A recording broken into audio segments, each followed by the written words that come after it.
Good morning, Bucknutters. It is Tuesday, November 24th, 2015. I am Dan Rubin. This is the Bucknuts Morning 5 and Change. Joined this morning by Bill Kurelic, the Dean of Midwest Recruiting. Bill, how are you this fine morning? Doing very well, Dan. How are you? Great. It's going to have someone on to talk about the game and all the malfeasance that went on. We figured let's move on to something positive, which means more Bill, more recruiting. Bill and I had the great fortune of being on the field before the game this past weekend, and it was unbelievable. An absolute star-studded event for recruits. Let's not get into what they had to watch after the rain started when the game started, but a very, very impressive group, so much so that Bill and I have not, at least from the Bucknuts 90, we didn't have a chance to talk about everybody. So we're going to go through some names here, Bill, of some guys that we are focused on.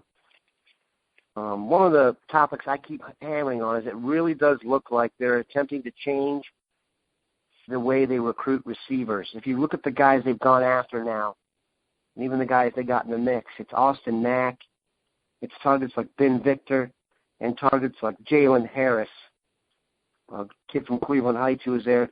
We're talking big receivers, everybody's 6'2" or bigger. Let me know what you think of Jaylen Harris. You got a chance to see him in person there at the game and then talk to him afterwards. Where are they with the star from Cleveland Heights?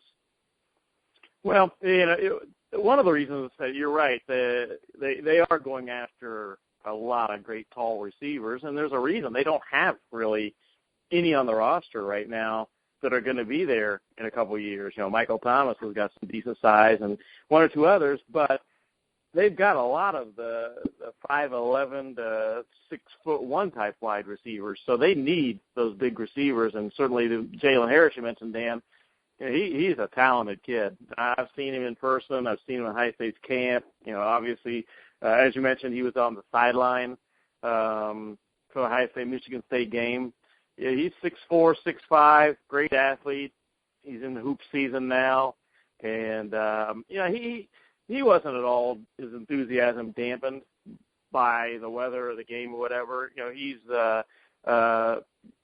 as he put it, he knows, you know, sometimes you lose, and he knows Ohio State doesn't lose much, so that's good for Ohio State, obviously. But very rarely, if ever, talks about favorites. He's got a dozen or so scholarship offers, Ohio State being one of them, and you know, I think Ohio State's got as good a chance or better chance than anybody to ultimately land Jaylen Harris. But one of those kids that's not going to rush through the recruiting process. He's not close to deciding. He's definitely used to the weather if he's from Cleveland. The kids from Florida I was a little concerned about, but Jaylen Harris thought that was just a regular old day. Speaking of Jaylens, I got a chance to in person see Jalen Gill, who I remarked to you after I saw him. He's class of 2018, which means he's currently a sophomore at in Westerville. He did not look like a sophomore, Bill.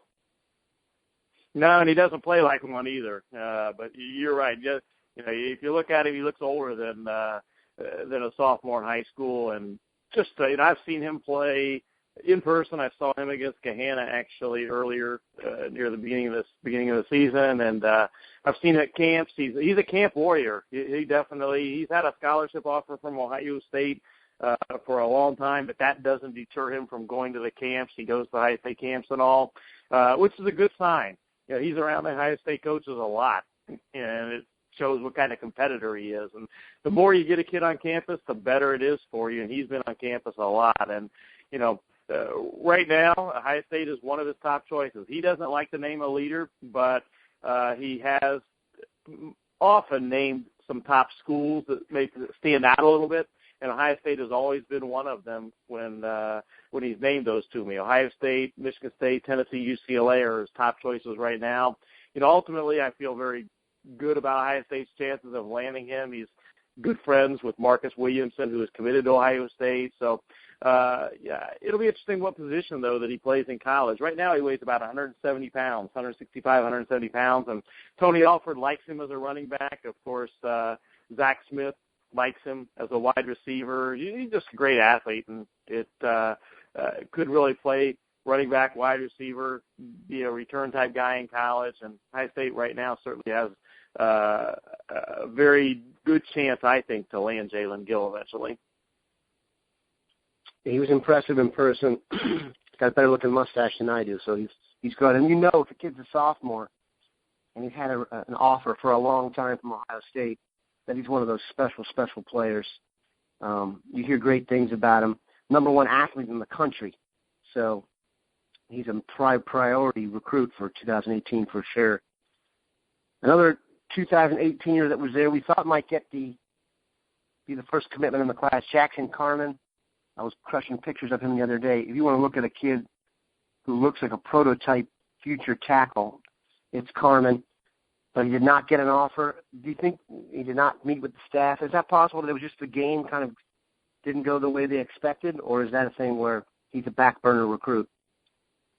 No, he's not. He's not really a back burner recruit. He's an outstanding prospect. He's 6'6", 275 pounds, and already has scholarship offers from some, pretty impressive programs. I mean, Michigan State's already offered him. Wisconsin's offered him.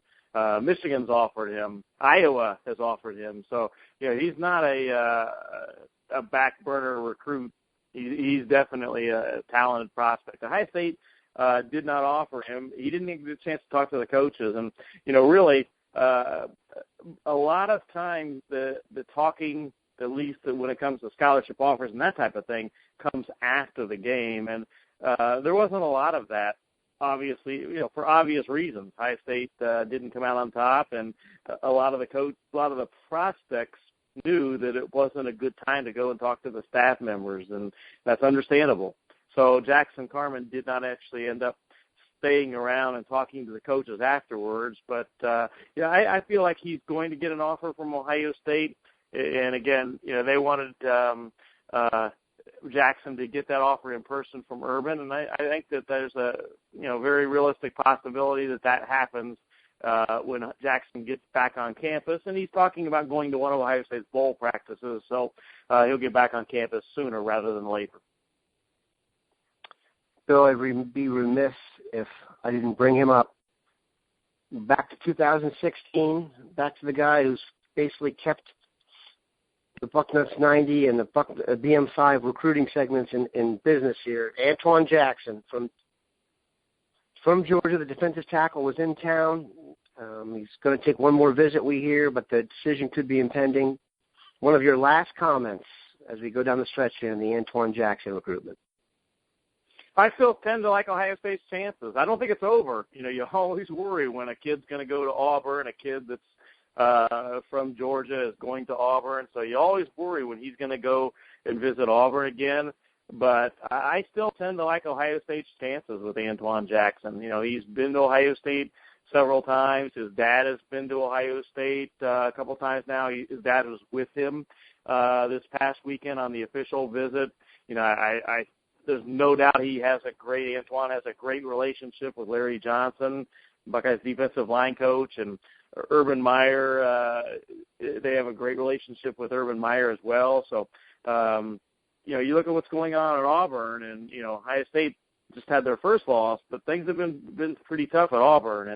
And I think I know Antoine sees the opportunity at Ohio State. He's gotten to know some of the commitments really well, most notably Jonathan Cooper, and they've gotten to strike up a great relationship. So, again, you've got to worry about that last visit going back to Auburn. But if he had to pick right now, I really think that the pick would be Ohio State. We'll see if it stays that way. I think there's definite, a legitimate chance it does.